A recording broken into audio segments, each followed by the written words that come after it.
Well, hello viewers. I apologize, it's been a little while since I've posted any gun reviews. I've wanted to change the format slightly so that I could do more rifle reviews, and so here goes. Please tell me what you think when we're all done. Anyway, today's review is going to be about the Zastava M70 OPAP. It's a 7.62 by 39 chambered AK pattern rifle. Go ahead and get started with the review. And first and foremost, let's go ahead and clear the rifle. We've got a clear magazine here. Chamber is clear on the gun, so the gun is safe. I'm going to go ahead and dry fire it, so we're good to go. So let's talk a little bit about the rifle and what it comes with. And first and foremost, the gun comes in a very plain cardboard box. The gun does come with two Tapco magazines. Nothing wrong with the Tapcos. I'm just not a real big fan of the polymer magazines, so I tend to use the East German steel mags. Along with the gun, you get a owner's manual. The owner's manual is pretty comprehensive. It has both the sporter version and the normal version of the gun. It also comes with a build certificate from the Zastava factory. Although ironically, kind of funny, the funny part about it is the information on the build card doesn't match the rifle that it was sold with. So maybe a little bit of quality assurance there, Zastava. What was in there was the original build band that goes on the gun, and that was proper. So the serial number and model number match on this. So I guess that's the important part. But anyway, so let's get started with the get started with the gun, and we'll go over it from muzzle to buttstock like we always do. So first and foremost, a little bit about the gun. The Zastava OPAP M70 was the issue rifle for the Yugoslav army. It's built in Yugoslavia, or the former Yugoslavia, now Serbia. It is a very budget-minded rifle, but you do get a lot of gun for your money, and it's actually a pretty high quality rifle, AK pattern rifle for the money. And so we're going to talk a little bit about what makes it different than the regular AK pattern rifles and why I like it, and so a little bit about it. So this is the actual mil spec, other than of course that's not select fire, but this was built to the original, the OPAP version is built to the original mil specs of the Yugoslav army. And some of the components on this gun are Yugoslav military surplus, such as the stock set. So we're going to show you a couple pieces on that are kind of neat, little different anyway than the rest of what's out there right now. So to start with, the gun does have a slant muzzle brake up here on the front. It is removable, so you can swap out this muzzle brake for pretty much whatever you want. It does have the old style larger front sight tower, and it does have the slots in there so that you can put night sights on there. There is a night sight kit, believe it or not, for these sights. I know you can get them. I know they're frightfully expensive and very fidgety to put on there, but so good luck if you're going to try it. But it does have the notches set for that. Cleaning rod underneath the rifle. Although ironically the gun does not come with the cleaning kit, so you do have the cleaning rod but no cleaning kit with it. There is a front sling attachment right there. It is actually a wide one, which I do like, so your AK sling will go on there no problem, but if you want to put a regular sling through there, you can actually feed a sling through there. The front stock set on this rifle is pretty neat. It is a different length, both top and bottom, than a standard AK pattern rifle. So if you do want to put some different type, if you want to go tactical and get a different set of handguards for this rifle, you've got to order them specific for the M70 OPAP. The regular standard AK pattern handguards will not fit this gun. So that gets us to one of the first big differences between this and most AKs. So we've got a different size handguard. From there, it's the actual receiver itself. You'll notice that this receiver is bulged. And what that is this receiver is actually the same receiver that goes on the RPK. The RPK being their light machine gun or squad machine gun AK. And so this is designed for very heavy use. It's a thicker walled receiver than a standard AK rifle. This is, I believe, 1.5 mils thick, and it's bulged. It has a larger front trunnion in it. So it's kind of an interesting piece. You can feel the weight difference. When you pick this rifle up over a standard AK pattern rifle, this rifle has probably a couple pounds at least on it.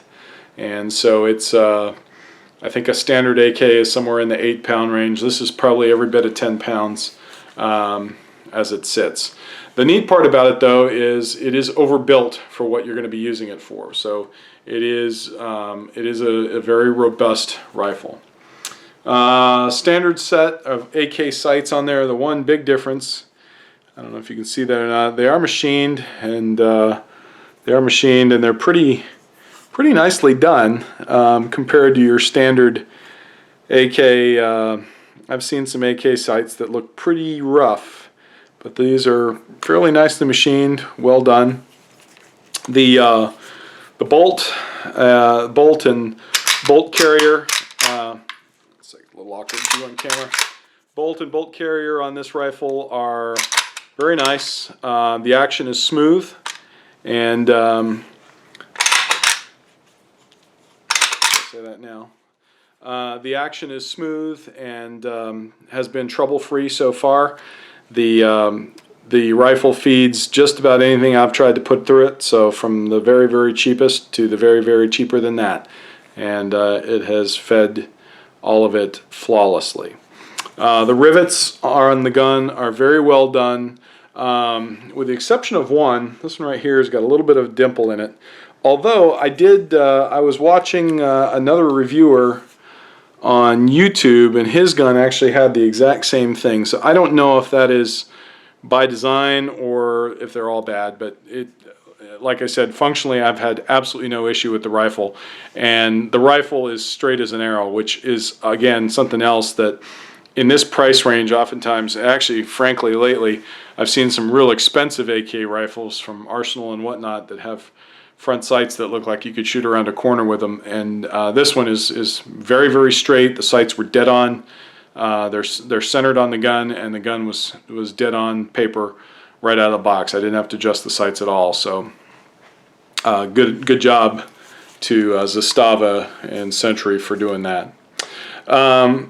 It does have a scope mount rail on it, although that scope mount rail is not a standard size scope mount rail. So again, your AK pattern scope mounts will not fit to it.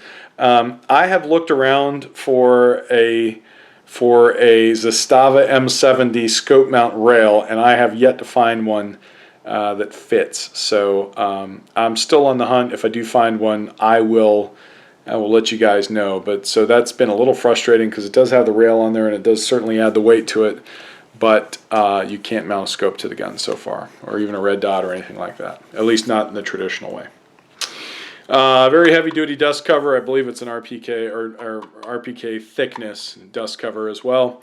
And one other unique thing, back here you see this, let's see if I can get this on the camera right. See that button right there? This gun actually has a locking or a retention tab for the recoil spring and the dust cover. And the reason for that is because these guns were used extensively with rifle grenades.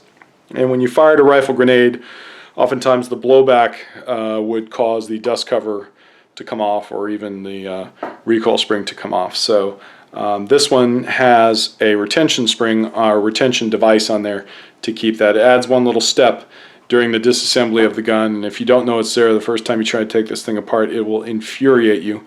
But that's how you get it apart. You push that and then just disassemble like normal. Pistol grip on this gun, it came with a real chintzy plastic grip. I swapped it out for an Arsenal grip that I had laying around from another gun, but I'm probably going to put something better, maybe a US Palm or something on there, just to give it a little bit of a better hand feel. So far, I'm not pleased with it. One thing here is there is no rear sling swivel on this gun, so you've got to kind of wrap it around your stock. Not a big fan of that, but it is what it is. So one thing about this stock is not a standard length stock or standard height for an AK pattern rifle. You will incur something that they call the OPAP cheek slap, which is where if you hold the gun low and you bring your head down to the rifle, it is going to hit you in the face every time you shoot it. However, if you stand with your head stand upright, keep your head upright and bring the rifle up to you, it will not. So be aware of that. First time you go shooting your OPAP, it may knock you in the face a little bit. So it's just something to be aware of. One of the reasons I know these are surplus stock sets on these guns is because of the markings right here. It's kind of neat. It has the I believe it's the former Yugoslavian Army cartouche, and it has probably the original serial number of the gun that it came off. It does not match this particular rifle, but let's see if I can get you a view of that. It's pretty neat. Little piece of history there, I guess. Last difference is this gun has a rubber butt pad, which obviously most AKs just have a metal butt pad with the cleaning kit in there. This gun does not have a cleaning kit and does not have storage for a cleaning kit, although I've never used a cleaning kit on one of these rifles, so I don't think you're missing much. Other than that, the gun is absolutely, if I hold the sling, it is absolutely solid as a rock. It is rattle free, and the mag well is designed for a double stack mag right from the get-go, so you will not have, as is the bolt and everything, so you will not have feed or magazine issues because of that. I have fired this gun with just about every cruddy magazine and ammo that I could find, and it chews through it like it's a, you know, it doesn't hiccup at all. Rifle's been very accurate and functionally been fantastic. So a great buy if you can find one out there. The OPAPs, they're good price. They run about the $600 range for one. One thing to note, the handguards in the stock set on this particular rifle are varnished. Most of them come unfinished. I think what they do is they pull them off of the surplus rifles and just blast them down to bare wood and then reinstall them on the rifle. I bought this rifle or used, and the previous owner varnished the wood set. I think it looks pretty nice, so I've left it the way it is, but it does shoulder nice, it does shoot nice, and overall really like the rifle. So that is the Zastava M70 OPAP. If you guys have any questions, please just go ahead and post them in the comments. If you enjoyed the video, please don't forget to give me a thumbs up, and don't forget to share us with your friends. We got plenty more videos coming. Now that I've got this set up a little differently, I'm going to start doing some rifles for you guys and get you guys some exposure to some other cool stuff. So thanks for watching. We'll see you on the next one.